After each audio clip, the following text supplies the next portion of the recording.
गुरुवार 26 सितंबर को दिल्ली नगर निगम यानी एमसीडी में एमसीडी की स्टैंडिंग कमेटी के इकलौते बचे हुए सदस्य के लिए चुनाव होना है और उससे ठीक पहले बुधवार 25 सितंबर को बीजेपी ने आम आदमी पार्टी के 2 पार्षद तोड़कर आम आदमी पार्टी की मुश्किल बढ़ाने की कोशिश की है। आम आदमी पार्टी की 2 महिला पार्षद पूर्वी दिल्ली के दिलशाद कॉलोनी वार्ड से बहन प्रीति और दक्षिण दिल्ली के ग्रीन पार्क वार्ड से सरिता फोगाट, इन दोनों ने आम आदमी पार्टी की सदस्यता छोड़कर बीजेपी की सदस्यता ग्रहण कर ली है, यानी कि अब ये बीजेपी में शामिल हो गई हैं, जिससे आम आदमी पार्टी की मुश्किल बढ़ सकती हैं। कैसे, ये समझिए। गुरुवार को 26 सितंबर को एमसीडी की स्टैंडिंग कमेटी, जो कि सबसे पावरफुल बॉडी होती है और एमसीडी की असली सरकार ये मानी जाती है, इसके बचे हुए इकलौते सदस्य के लिए चुनाव होना है। कुल 18 सदस्य इसके अंदर होते हैं। इनमें से 9 सदस्य पहले ही बीजेपी के बन चुके हैं, यानी बीजेपी 9 सीट जीत चुकी है, जबकि आम आदमी पार्टी के पास अभी 8 सीटें ही इसके अंदर हैं और 1 सीट बची हुई है जिसके लिए चुनाव होना है।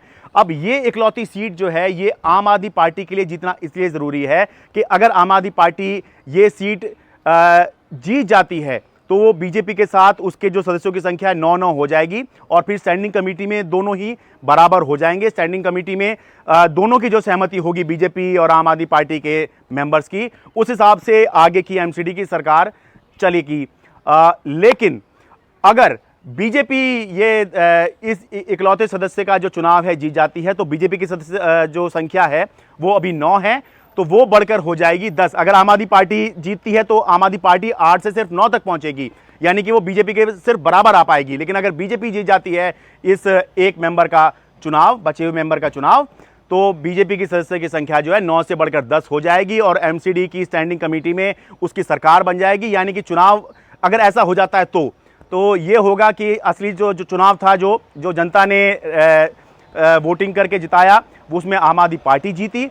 लेकिन असली जो सरकार है एमसीडी की स्टैंडिंग कमेटी, जो सबसे पावरफुल बॉडी होती है, जो सबसे ज़्यादा निर्णय लेने की क्षमता रखती है, बड़े बड़े 5 करोड़ से ऊपर के जितने भी प्रोजेक्ट होते हैं सबको मंजूरी यही देती है, ये बीजेपी के हाथ में चली जाएगी। तो इसलिए ये एक सदस्य का चुनाव महत्वपूर्ण है, इसलिए ये जो जोड़ तोड़ है ये चल रही है।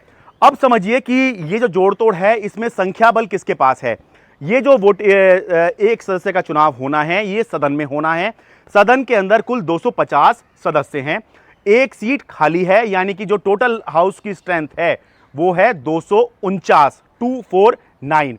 ऐसे में अगर हाउस की संख्या टोटल स्ट्रेंथ जो है वो 249 है, जिस पार्टी के पास भी 125 सदस्य होंगे वो ये चुनाव जीत जाएगा। अब समझिए कि किस पार्टी के पास अभी की स्थिति में कितने वोट हैं। आम आदमी पार्टी के पास इस समय पर 126 पार्षद हैं, यानी कि अभी भी आम आदमी पार्टी के अगर पार्षद इधर उधर नहीं होते हैं तो भी आम आदमी पार्टी इस सीट को जीतने की क्षमता रखती है, जीत सकती है। साथ ही 9 पार्षद और हैं, ये कांग्रेस के हैं। स्टैंडिंग कमेटी के जो पहले चुनाव हुए हैं उसमें कांग्रेस और आम आदमी पार्टी का गठबंधन था, तो ये भी संभव है कि ये 9 वोट भी आम आदमी पार्टी को मिल जाए, तो आम आदमी पार्टी की जो संख्या बल है वो 135 पे पहुंच सकती है। 126 आम आदमी पार्टी के अपने, 9 कांग्रेस के, तो ये हो जाएगी 135। जबकि बीजेपी के पास जो संख्या है वो है 114। ये तो सीधे सीधे दिखाई देता है, लेकिन जैसा कि मैं हमेशा कहता हूं एमसीडी के अंदर कोई भी दल बदल कानून लागू नहीं होता, सीक्रेट वोटिंग होती है, पता नहीं चलता है कि किसने किसको वोट दिया है। तो इसलिए ये सिर्फ अभी की स्थिति है।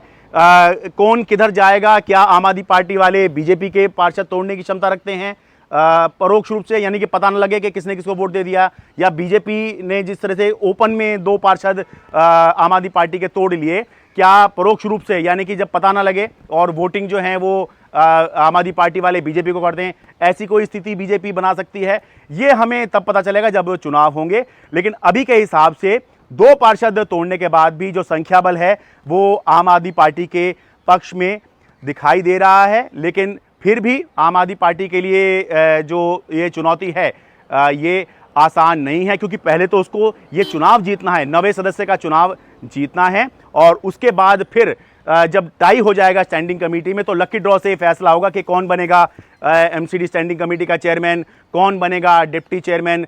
और अगर ये बन भी जाता है, मान लीजिए आम आदमी पार्टी का भी बन जाता है, तो भी जब तक बीजेपी की सहमति उसमें नहीं मिलेगी तब तक प्रस्ताव पास नहीं हो पाएगा। अगर बीजेपी का भी बन जाता है तो भी स्थिति यही रहेगी टाई होने की स्थिति में कि जब तक आम आदमी पार्टी का उसमें समर्थन नहीं होगा तब तक कोई प्रस्ताव पास नहीं होगा। तो ज़्यादा चुनौती आम आदमी पार्टी के लिए इसलिए है क्योंकि चुनाव आम आदमी पार्टी ने जीता था और उम्मीदें अपेक्षाएं जो होंगी कि काम करवाया जाए, बड़े बड़े जो हैं बदलाव लाए जाए, नई नई नीति लाई जाए, वो आम आदमी पार्टी से होगी। इसलिए जो चुनौती है वो भी आम आदमी पार्टी के सामने ज़्यादा है बीजेपी के मुकाबले में।